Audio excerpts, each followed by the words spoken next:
আসসালামু আলাইকুম ভিউয়ার্স, কেমন আছেন? আশা করি ভালো আছেন, ভালো থাকেন, সুস্থ থাকেন, আল্লাহ তাআলার হুকুম পালন করেন, 5 ওয়াক্ত নামাজ পড়েন, এটা সবসময় দোয়া করি। আর আমি প্রতিদিন আপনাদের জন্য প্রতিদিনের মতো নতুন ভিডিও নিয়ে আসছি। আজকে যে ভিডিওটা আপনাদের জন্য নিয়ে আসছি, আপনারা প্রতিদিন অপেক্ষা থাকেন যে ভাই আপনাদের জন্য কী ভিডিও নিয়ে আসবে। আমি আজকে যে ভিডিওটা আপনাদের কাছে নিয়ে আসছি, এটা হলো ভিডিওর মধ্যে সবচেয়ে নতুন ভিডিও, কবুতরের ঠান্ডার ওষুধ, যেটাকে আমি বলি যে কবুতরের নিমিশেই আপনার ঠান্ডা শেষ হয়ে যাবে মাত্র 10 টাকার বিনিময়ে। 10 টাকার মধ্যে কবুতরের ঠান্ডা একেবারে ফিনিশ, ঠিক আছে? এটাকে বলি আমি ওষুধের মধ্যে যে সবচেয়ে ভালো ওষুধ, আমি উপকার পাইছি, এই জন্য আপনাদের কাছে আমি এটা আপনাদের দেখাইছি। এই ওষুধটা কি কবুতরের জন্য ঠান্ডার মধ্যে। আর বেশি বেশি করে ঠান্ডার ভিডিও আমি কেন করতেছি, কারণ শীতের মধ্যে কবুতর সবসময় ঠান্ডার অসুস্থ হয়, এটা আপনারা সবাই জানেন। ঠান্ডাটা কবুতর বেশি লাগে, এই জন্য আমি ঠান্ডার ভিডিওটা সবসময় করতেছি। আর আজকে আপনাদের মাঝে নিয়ে আসছি হলো ঠান্ডার ওষুধ। দেখাচ্ছি আমি কী ওষুধ আসেন, ঠান্ডার জন্য কী ওষুধ ব্যবহার করবেন। এই যে দেখেন, এটা হলো ফার্মেসির মধ্যে পাওয়া যায়, ঠিক আছে? এটার নাম হলো হিস্টাসিন, মানুষের খাওয়ার ওষুধ। এই যে দেখেন, ঠিক আছে? ঠান্ডার জন্য আমি অনেক উপকার পাইছি এই ওষুধটা খাওয়া, ঠিক আছে? এই যে দেখেন, এই ওষুধটা যদি আপনি কবুতরকে খাওয়ান, নিমিশে কবুতরের ঠান্ডা একবারে খতম, শেষ হয়ে যাবে, ঠিক আছে? এটা খুব কাজ করে ঠান্ডার জন্য, আমি ব্যবহার করে অনেকই পাইছি, এটা উপকার পাইছি। এই জন্য আপনাদের কাছে নিয়ে আসছি আমি যে আমার ভিউয়ার্সরা এটা ব্যবহার করুক, তো ইনশাল্লাহ সবাই উপকার আসবে। এটার নাম হলো হিস্টাসিন, লেখা আছে 10 টাকা পাতা নিবে, ঠিক আছে? এই যে হিস্টাসিন লেখা। তো ভিউয়ার্স দেখেন, এই হিস্টাসিনটা আমরা কবুতরকে কীভাবে খাওয়াবো এটা আপনাদের দেখায় আসেন। এই যে দেখেন, আমি একটা ট্যাবলেট নিলাম, এটা বের করলাম, ঠিক আছে? এই যে দেখেন, তবে একটা জিনিস সবসময় মনে রাখবেন, এই ওষুধটা আপনি ডাইরেক্ট কবুতরের মুখে দেবেন না। ডাইরেক্ট যদি কবুতরের মুখে দেন তাহলে কবুতর গলায় সমস্যা হইতে পারে, ঠিক আছে? কারণ সব কিছুর একটা কষ্ট আছে। আপনারা জানেন যে একটা কবুতরের গলাটা ছোট থাকে, তার গ্যাগটা, তার গলার যে আপনার নালিটা আছে ছোট থাকে। তো এত বড় ট্যাবলেটটা তার মুখে যদি আপনি দেন, তো সে অনেক কষ্ট পাবে, গিলে ফেলবে, ঠিক আছে, খেতে পারবে কিন্তু কষ্ট হবে। তা আমি এইভাবে ওষুধ খাওয়াই না। অনেক ভাইরা আছে ডাইরেক্ট কবুতরকে দিয়ে দেয়, তাদের এইভাবে সুবিধা পায়। আমি এইভাবে খাওয়াই না। আমার কবুতরকে আমি সবসময় কষ্ট কম দেওয়ার চেষ্টা করি। তা আমার কবুতরকে আমি কীভাবে খাওয়াই এটা আপনাদের দেখাই। আমি প্রথম এই যে একটা কাগজ নিয়ে নিলাম, কাগজের মাঝখানে ওষুধটা এভাবে রাখলাম, ঠিক আছে? রেখে আমি এরকম একটা বোতল নিলাম, ঠিক আছে? এই বোতলটা নিলাম। বোতলটা নিলে এখন কী করবো, আমি ওষুধটাকে গুঁড়া করব। এই যে আপনাদের দেখে কীভাবে গুঁড়া করতে হয়, এখানে দেখেন, এই যে দেখেন, এইভাবে ওষুধটাকে আমি এই যে এখানে রাখলাম। ওষুধটাকে রেখে আমি এইভাবে ওষুধটাকে গুঁড়া করলাম, ঠিক আছে? এই যে দেখেন,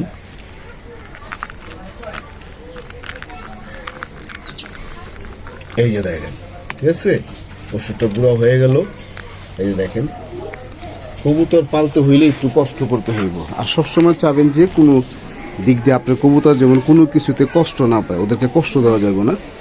কারণ আপনার যদি এই কবুতরের প্রতি বা যে কোনো প্রাণীর প্রতি মায়া মহব্বত না লাগে, তাহলে আপনি ওই জিনিস পাইলে মজা পাবেন না। তার প্রতি আপনার মায়া থাকতে হইব, ঠিক আছে?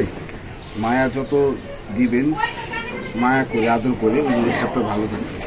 এখন দেখেন, এই গুঁড়াটার আমি কী করব, এই গুঁড়াটাকে আমি, আমার কবুতর কম, এই জন্য আমি 1/2 লিটার পানি নিয়ে নিয়েছি।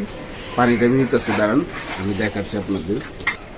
এই যে পানির বোতলে আমি পানি নিলাম, 1/2 লিটার পানি। এই যে আমি গুঁড়ো করে ওষুধটাকে মিক্সচার করে দিলাম। এখন কিন্তু পানির সাথে কবুতরটা মিক্সচার হয়ে যাবে। আর কবুতরকে গুঁড়া করে যদি আপনি ওষুধটা মিক্সচার করে খাওয়ান, কবুতরের দেখা যায় গুঁড়াটা দ্রুত কাজ করবে। আপনার ঠান্ডা, নাক দিয়ে পানি পড়া, কবুতর দেখবেন, আপনি খেয়াল করবেন একটা, কবুতর কিন্তু অতিরিক্ত ঠান্ডা লাগলে কাশি দেয়, নাক ঝাড়ে, ঠিক আছে? বুকে ঠান্ডা। আশা করি সবই আপনার সমাধান হয়ে যাবে। কারণ এক একজন এক এক ঠান্ডার ওষুধ খাওয়া উপকার পান। তাই মনে করি এটার আমার জন্য আমি অনেক উপকার পাইছি, এটা কবুতরকে খাওয়ায়া, ঠিক আছে? অনেক উপকার পাইছি। তো যে যেটার মধ্যে উপকার পান ওইটাই তো আপনি খাওয়াবেন, তাই না? তো এটা মোটামুটি আপনার ভালো কাজ করে কবুতরের ঠান্ডার জন্য। এই যে এখন ওষুধটা আমি ঘুরাই নিলাম, মানে আমার পদ্ধতিতে যেভাবে আমি কবুতরকে খাওয়াই ওইভাবে আপনাদের দেখাচ্ছি। তারপরে এখন কী করবো, আমার কাছে সিরিজ আছে, যে দেখেন, আমি সবসময় বেশিরভাগই মেডিসিন জাতীয় খাবার কবুতরকে আমি সিরিজ দিয়ে খাওয়াই দিই। কারণ কেন সিরিজ দেখা হয়, যে সিরিজ দেখা হয় যে জিনিসটা সুবিধা হবে। সিরিজের সবসময় রবার রাখবেন একটা, যে দেখেন আমার পাতলা রবার, এই যে এরকম একটা ঘরে কবুতর পালার জন্য রাখবেন, ঠিক আছে? আর আরেকটা জিনিস মনে রাখবেন, আমার অল্প কবুতর, এই জন্য আমি 1/2 লিটার পানিতে একটা দিছি, এনাফ। যদি আপনার কবুতর বেশি হয় তাহলে আপনি 1 লিটার পানিতে 2টাও দিতে পারেন। এখন সিরিজের মধ্যে আমি কি করব, এই যে দেখেন, এই যে নিয়ে নিলাম, এই যে আমি 15 ml নিলাম, কারণ আমি দেখাচ্ছি, এই যে দেখেন, এই যে 15 ml।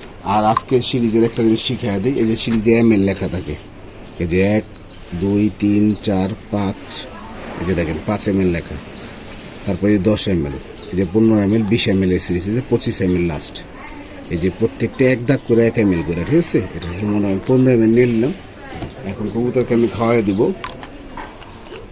ঠিক আছে। তো এইভাবে যদি আপনারা কবুতরের যত্ন নেন বা কবুতরের চিকিৎসা ভালো করে নেন, বা কবুতরের ঠান্ডা জনীয় রোগটা বেশি হয়, এটা আপনারা সবাই জানেন। কবুতর ঠান্ডা থেকে নানা রকম সমস্যা। আমি বারবার কেন ঠান্ডার ভিডিও নিয়ে আসতেছি, যেমন আমি ঠান্ডার ভিডিও এই কারণে নিয়ে আসছি, কবুতরের ঠান্ডাটা বেশি লাগে।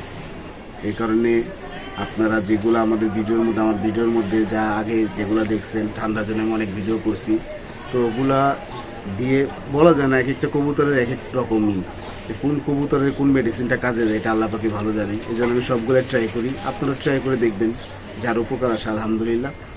আর সবচেয়ে বড় কথা হলো আমাকে বেশি বেশি ফলো করবেন, আর বেশি বেশি সাবস্ক্রাইব করবেন। সাবস্ক্রাইব করলে লাভ কি, যে আমার ভিডিও আপনি দেখতে পারবেন, যে নতুন নতুন ভিডিও আপনার জন্য প্রতিদিন আমি কী ভিডিও নিয়ে আসছি। আর অপেক্ষা সবসময় থাকবেন, আর বেশি বেশি কমেন্টস করে জানাবেন, ঠিক আছে, কখন কি দরকার।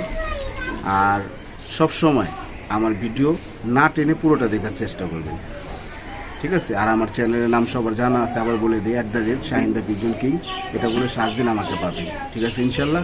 আজকে ভিডিও এখানে শেষ করলাম। আসসালামু আলাইকুম ওয়া রাহমাতুল্লাহি ওয়া বারাকাতুহু।